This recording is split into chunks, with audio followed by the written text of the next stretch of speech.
정상적으로 달리는 차에 옆을 들이받는 차들, 큰 길에 직진 차량 우선권을 무시해 일어난 사고들입니다.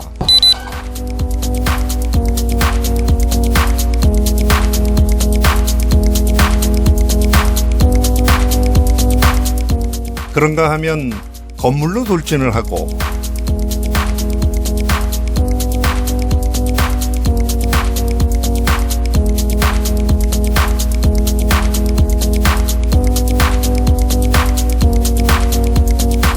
신호대기를 하는 차나 신호등을 들이받는 이런 사고들.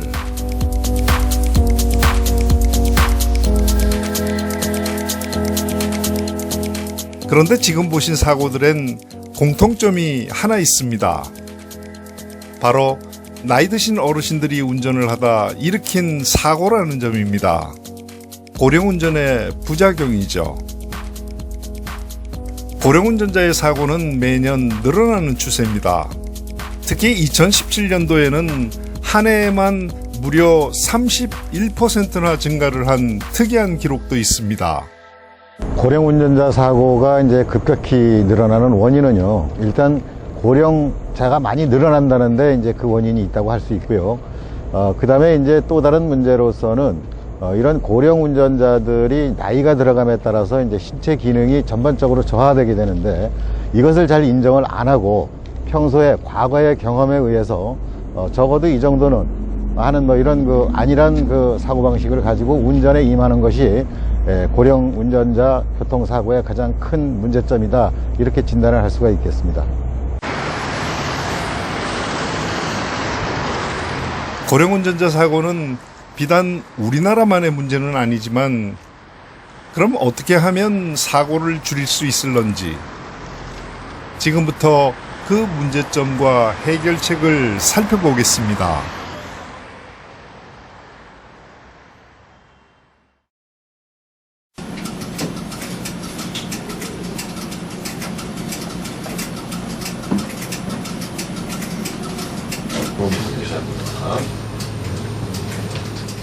한국교통안전공단 교육장에 있는 장비를 이용해 어르신들이 운전 능력 테스트를 받고 있습니다.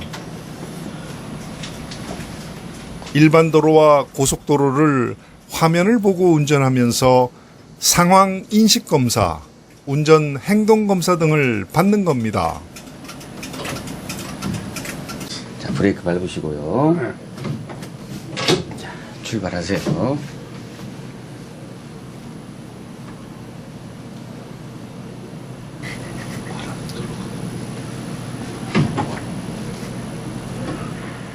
도로 우측에 서 있는 차를 추돌하고 시속 60km 구역에서 빠르게 달리면서 신호대기를 하는 앞차를 또 들이받고 사고를 연달아냅니다. 자, 출발하세요. 그럼 반대로 들어요? 예, 똑같이 길 따라서 가보십시오. 아무래도 순발력이 많이 떨어져 보입니다. 젊었을 때는 잘 됐는데 지금은 상당히 좀 느려져요. 그래 갑작스럽게 나오니까 대처를 못했어요. 지금 나이가 먹고 보니까 좀 손발력이 느려가지고 갑작스럽게 나오게 됐습니다. 천천히 가야하세요. 천천히. 네, 사람은 나이가 들면서 신체라든가 여러 가지 기능이 떨어진데도 불구하고 고령 운전자들은 이런 어떤 기능 저하를 인정하지 않는 경향이 많습니다. 따라서 고령 운전자의 교통사고를 예방하기 위해서는 선진국과 같이 철저하게 관리할 필요가 있습니다.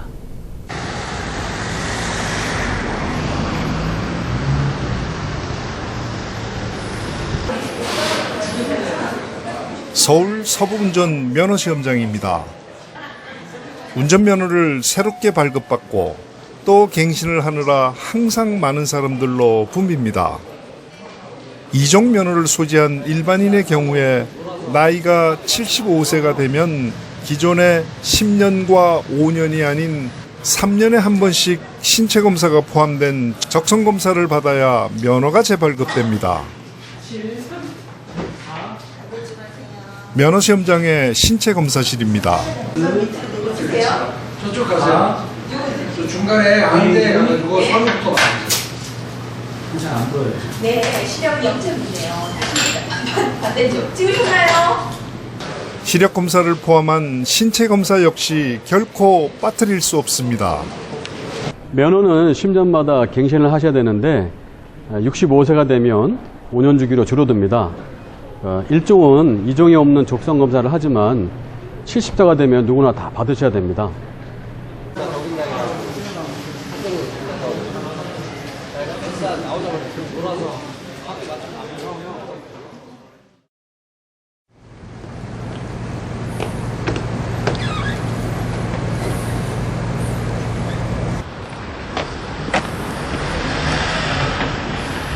서울의 한 주민센터에 어르신 한 분이 찾아왔습니다.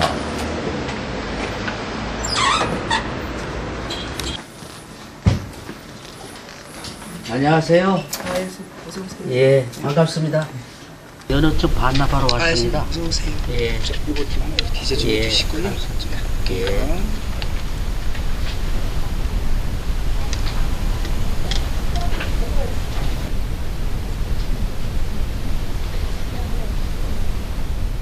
올해 74살인 김기륜 어르신. 1996년에 딴 면허증을 결국 반납하기로 마음먹었습니다. 이제 나이가 70이 넘으니까요. 그 시력이 급격히 떨어지고 또 순발력도 많이 떨어지고 여러 가지로 그 운전을 하다 사고 내는 것보다는 미리서 그냥 반납하고 안 하는 게 더 좋을 것 같아서 결심했습니다.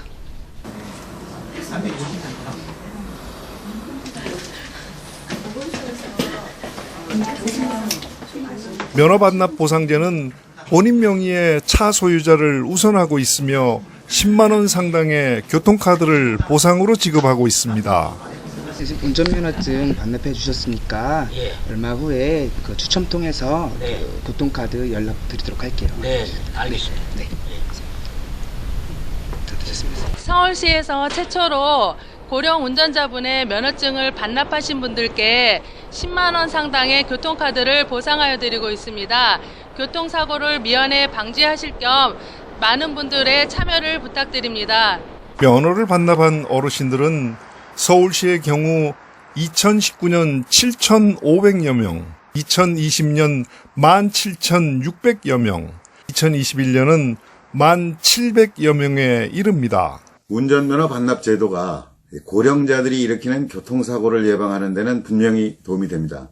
그러나 이 제도가 효과적으로 정착되기 위해서는요, 운전면허를 반납한 고령 운전자들에게 이동권을 충분히 확보할 수 있는 정부의 이런 지원 대책이 뒤따라야 성과를 기대할 수 있을 겁니다. 면허증 반납 좀 해주시겠어요? 예. 네, 감사합니다. 현재도 각 자치구마다 매일 10여 명 정도 어르신들의 발길이 이어지고 있습니다. 고령 운전자 사고 예방을 위해 안전교육 강화 등 다양한 대책과 함께 면허를 반납할 경우 보상해주는 이 제도는 이제 전국에서 시행하는 보편적인 정책이 됐습니다.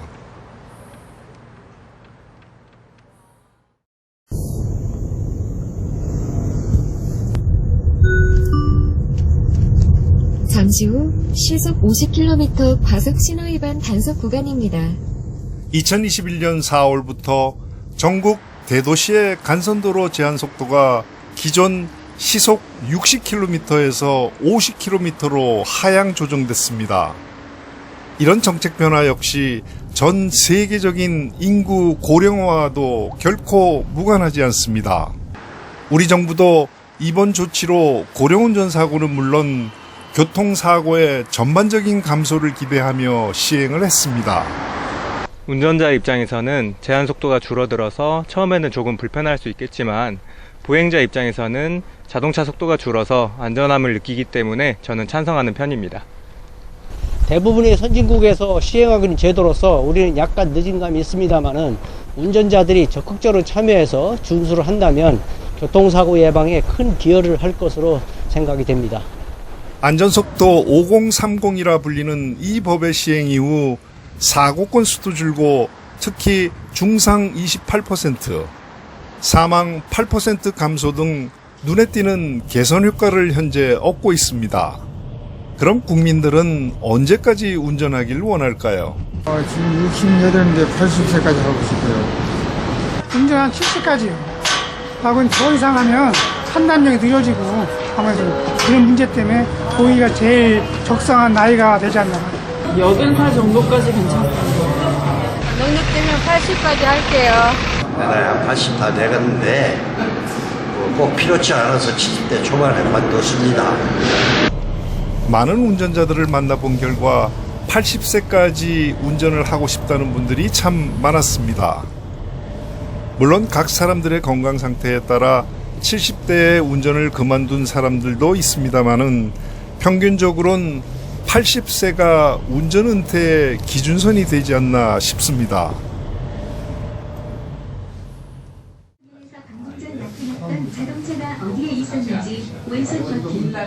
한국교통안전공단의 자격유지 검사장입니다. 종전부터 쭉 해오던 버스 운전기사들과 마찬가지로 고령인 택시 기사들도 2019년 2월부터는 버스 기사들과 함께 운전 적성 정밀 검사 또는 의료 적성 검사를 통해 자격 유지 검사를 받고 있습니다. 따라서 현재 모든 사업용 차량 운전자들은 65세 이상은 3년에 한 번, 70세 이상은 1년에 한 번씩 검사를 받아야 합니다. 밖에서 지금 자격유지 검사 잠깐 그 설명을 들어보고 여기 들어오셨는데 한번 들어보시니까 이해가 가십니까? 잘 모르시겠죠. 당연히 처음 보는 검사인데 자격유지 검사. 이 자격유지 검사는 검사를 받기 전에 대기실에서 검사 요령을 미리 들었던 고령 운전자들이 컴퓨터를 통해 실제 검사를 받기 전에 다시 한 번 더 주의사항을 전달받고 있습니다. 검사를 해보는데 위에 신호등이 보이는데 이 신호등에 초록색 불이 들어오면은 가속 페달, 악셀레이터를 밟고 진행을 하시다가 빨간색이나 아니면은 위험 표지판이 나타났다 그러면 빨리 브레이크만 밟아주시면 되는 검사예요. 근데 여기서 주의하실 점. 이 검사하실 때, 이 브레이크 밟으실 때 브레이크 오른발로 밟습니까? 왼발로 밟습니까? 오른발로 밟아요? 브레이크는 오른발로 밟아야 됩니다. 당연히 왼발은 크러치밖에 안 밟죠. 검사를 받은 사람들은 대부분 내용이 그리 어렵지 않았다고 말들을 하고 있습니다.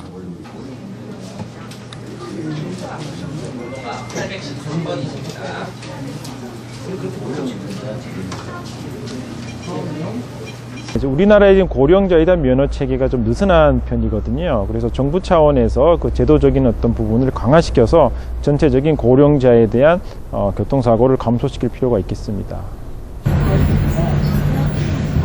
그런데 문제는 대부분의 버스 운전기사들이 특별한 경우가 아니면 60대 중반부터는 취업이 힘든 반면에 개인 택시의 경우는 80대 운전자들도 현재 상당히 많을 정도로 고령운전에 나이 제한이 없다는 점입니다. 네, 아무래도 택시 탔는데 기사님께서 조금 연세가 있어 보이시면 뒷좌석에 탔을 때 좀 불안한 마음이죠. 네, 저는 그냥 운전만 안전하게 해주시면 기사님들 연세는 별로 중요하지 않다고 생각을 합니다. 예컨대 이제 버스나 택시와 같은 이런 사업용은 불특정 다수가 많이 이용하는 이런 그 대중교통 시설로서 사실 고령 운전자들이 무제한 이렇게 운전을 한다는 것은 좀 문제가 있습니다. 그러나 아직까지 현행 제도로서는 규제를 할 수 있는 법이 없기 때문에 지금 방치되고 있는 그런 상태인데 앞으로 이제 이 대중교통의 안전성 확보라든가 이용하는 시민들의 안전을 확보하기 위해서는 고령 운전자에 대한 일정 기준을 정하고 규제를 하는 것도 필요하다고 봅니다. 정부는 현재 고령운전 택시에 적용할 나이 제한 정책을 연구 중입니다. 그럼 이런 정책에 관해서 당사자인 고령 택시 기사분들은 어떤 생각을 하는지 들어볼까요? 제가 84년도부터 했어요. 제 건강이 아무데도 이상이 없어요, 지금 현재는. 그러니까 나라에서 그런 것을 나이를 먹은 걸 제한한다는 건 잘못된 거예요. 지금 내가 말하자면 나이가 86이에요, 지금. 그러면은 내 나이에 골골이서 제대로 못 걷는 사람도 있고, 건강으로 정신 이상자도 있고, 그런 중세도 없고 그러니까. 그런데 저는 이제 후기자한테 이제 밀려줘야죠. 지금 만 75세까지는 하고 싶습니다. 이유가 그 정도면은 내 몸이 괜찮을 것 같다는 생각이 들고요. 그 나이 제한은 말입니다. 개인 택시 조합하고 정부하고 서로가 나이 제한 두는 건 좀 상의를 해야 한다고 봅니다. 그리고 나이 제한 두는 건 전적으로 찬성해요. 사고율 때문에 찬성을 해요. 찬성을 하지만은 일단은 기사님들도 그 생계가 달려 있지 않습니까? 생계가 달려 있기 때문에 정부와 개인 택시 조합 큰 틀에서 조율이 있어야 한다고 봅니다. 무조건 나이 제한을 하면은 그건 아니죠. 네? 한 75세. 사실 운전 직업이란 게 위험한 직종입니다. 내가 개인 자가용도 아니고 이제 영업용 택시인데 택시를 하다 보면은 항상 위험이 도사리는 게 굉장히 많아요. 운전은 자가용보다 더 많이 하니까. 그런 상태에서 나이가 들어가면은 이게 판단력이나 민첩성이나 행동성이 떨어진단 말이야. 그렇기 때문에 나는 제 주장은 75세까지 하면 안 맞지 않나. 그렇지만 뭐 건강하고 자기가 하고 싶으면은 더 늘어나면 뭐 좋은 거지. 80세 정년을 두면은 그게 정상 때문에 지금 우리 건강들을 봐서 80세까지는 그래도 뭐 지금 뭐 옛날에 60은 뭐 환갑 잔치한다고 그러지만 지금 뭐 그러지를 않고 80세 정도는 하면 그래도 건강한 사람들이 한 10명이면 5% 5명은 되지 않느냐. 뭐 기능이 완전히 떨어지는 이상 외에는. 어쨌든 이 고령 택시 운전의 경우도 기사들이 섭섭해하지 않을 합리적인 정책 개선이 있어야 할 것 같습니다. 고령 운전자 교육은 평소에 안전운전을 하면서 오시던 분들이 듣는 교육이시기 때문에 뭐 위반 사항이나 이런 부분보다는 새로 바뀐 법규라던가 뭐 위험 영상을 보여드리면서 방어 운전을 하실 수 있도록 그런 교육 내용으로 진행을 하고 있습니다. 주로 보험료 할인을 목적으로 받게 되는 이런 안전운전 교육 역시 고령운전에 실제적인 도움이 되는 방향으로 발전이 되어야겠습니다. 저는 47년째 운전을 하고 있습니다. 아무래도 나이가 먹다 보니까 인지력도 떨어지고 동작도 둔해지는 것 같고 그래갖고 내 나름대로 조심스럽게 천천히 운전하고 있습니다. 요즘에 운전하다 보면 예전보다 감각도 좀 떨어진 것 같아 속도도 줄이고 안전운행에 많이 신경 쓰고 있습니다. 75세가 넘으면 3년마다 한 번씩 운전면허를 갱신하기에 번거로운 것도 있지만 제 건강이 허락하는 한 85세까지는 운전하고 싶습니다. 사실 이제 나이가 들어가면서 신체 기능이 떨어지고 이동이 불편할수록 운전이 더 필요할 수 있습니다. 그러나 운전을 좀 자제하는 노력도 필요하겠습니다. 예컨대 야간에 시력이 나빠서 운전에 위험이 있다면 야간 운전을 좀 피해 준다던가 또 위험 지역에 빗길이나 눈길에서 자신이 좀 운전이 부족하다고 생각한다면 이런 기상 상태에 따라서 좀 운전을 자제하고 억제하는 이런 노력도 필요하다고 하겠습니다.